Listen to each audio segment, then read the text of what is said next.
Good morning, everybody. It is Wednesday, the 5th of April, and I thought I'd give another flood memorial update. What a day yesterday was. I started the morning not really sure what I was going to do, and ended the day with a just a real clarity. And so that was possible because there were many who stepped up and invested in our project and provided the funds so I can go forward. And so I'm really grateful. And so today, exciting day today, Cornelius Hawker from Valley News Live is coming to Ada at 5:30, and he's going to meet with about 4 members of the class of 97 and a teacher, Mrs. Hayden, and they're going to, in an informal kind of a little circle thing, discuss their memories of what happened back in 1997. That will be used as a news story on Sunday night. So I'm really glad that Cornelius is giving us that coverage, and looking forward to seeing these classmates get together and just watch the whole thing. And then, so that's today. What I learned yesterday regarding our flood documentary is in talking with one of the, I don't know the titles of these people, whether they're the editor, producer, or whatever. Anyway, one of the persons doing the film at Video Art Studios talked with Jim, and he told me that we're 5 interviews away from finishing the documentary, which was really exciting for me because it kind of frames it, because this documentary has seemed so huge that it was hard to really get my mind around it, and now to see what we need to do, I mean, it just makes it so manageable. And so with 5 interviews, you maybe wonder, well, what are those 5 interviews? Well, the 5 interviews would be, we need 1 to 2 people who were in charge at the time, like were some kind of city leader or a policeman or something like that. And I have some people in mind that I'm going to try to make contact with, and they will lay out the factual part of the piece. What actually happened, and from your perspective, can you give us that information? Excuse me. And then in the other 2 interviewees are someone who had, experienced it themselves and have some people in mind, but any suggestions would be great. I just need 2 more people. We were able to use a lot of the footage that we filmed in January when I was making the promo video, the teaser. So there's a lot of footage that we can use, which is great, because that way we don't have to pay a film crew, to keep coming back over and over again. We can use the stuff that we got then, and so we just need 2 more people to share their story. And then the closer interview I've already lined up with our, well, I don't want to give the wrong title. I think he's called our city manager, economic manager. Anyway, James Lehman, who is going to discuss what Ada's like now. How have we recovered? What are the things? And he's going to show the camera crew.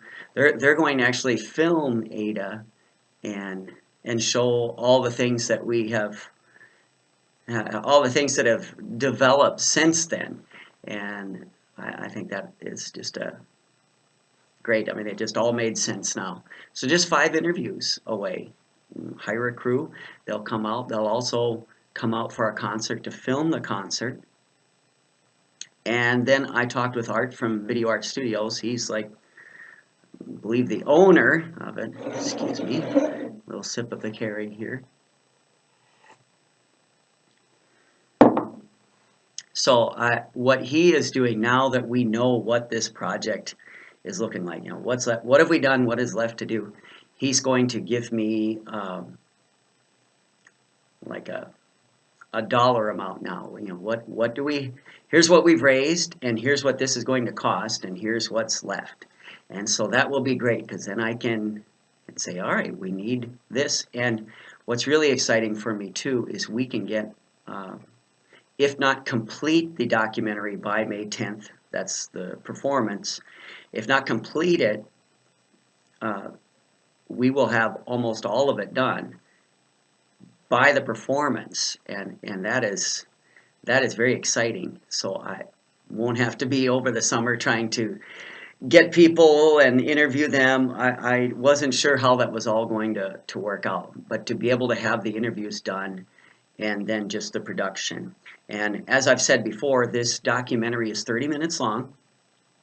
The first half of the documentary is sharing our story, and that's by interviewing people who were there, first-hand accounts, and in talking with the producers of the video, we could do it if we wanted to. We could just have a narrator read the story, but that's not very compelling to listen to someone just read something to you. I think it's a lot more compelling when we go to people who are actually there. We get first-hand accounts, people who were actually there, actually involved, sharing their story, instead of someone just reading what happened.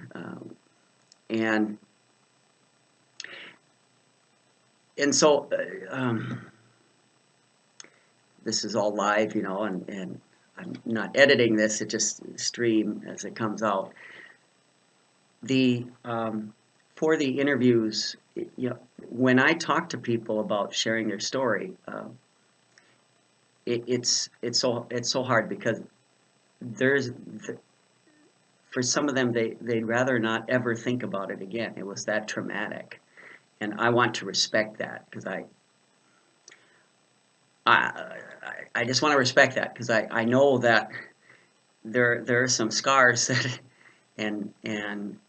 but that is precisely why I'm doing this, is because I don't want it to be forgotten. I don't want that. The tragic part, we need to know that, and we need to know that. We can't just forget it. We need to know it so we can see where we came from, out of that darkness, and appreciating the struggle and all that was. Well, I'm not saying this very well. One more sip.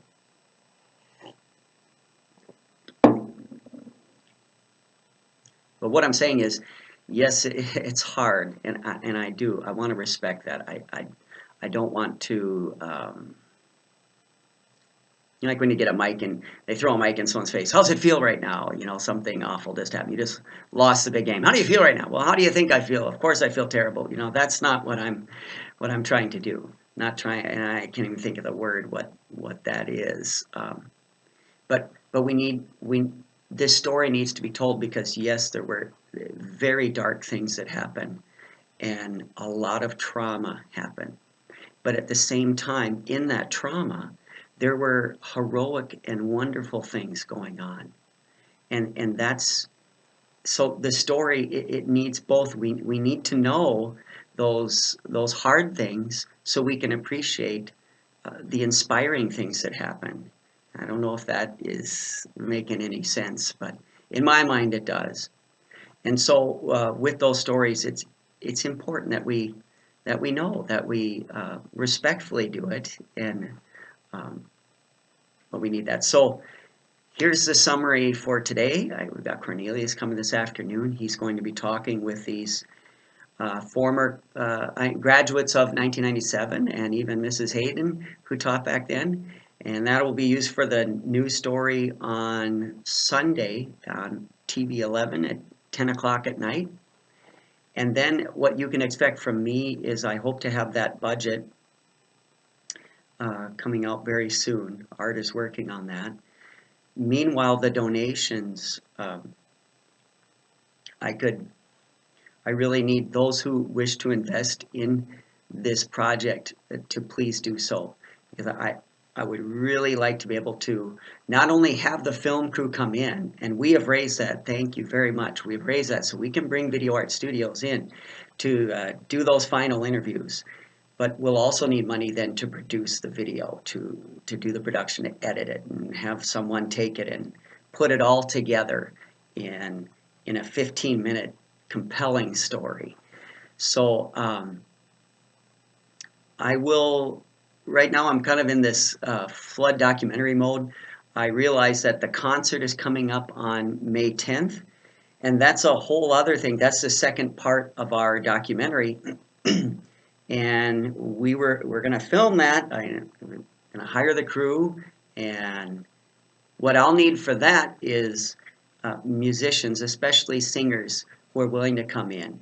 And instead of doing many rehearsals, I've pared it down, pared it down. Now, what I'm looking at is doing just a Sunday rehearsal before the concert. That would be, I think, May 7th. And one big rehearsal and put this thing together so people that are traveling don't have to keep coming back and forth. But we can do it on a Sunday, probably 6 o'clock at night, something like that. And do that rehearsal, and then have one run through just on the day of the concert. And I will be promoting that more. Right now I've just been focusing on the documentary part of the piece, because for the musician part we don't really need money for that. We just need voices and people that can play instruments. And so that's why I've been really pushing the financial aspects. We can get that covered, and it's been quite an adventure. And once again, I want to thank you for your support. For those who have invested, thank you so much. And I will give you an update as needed. Until then, have a great day, and we'll talk to you soon.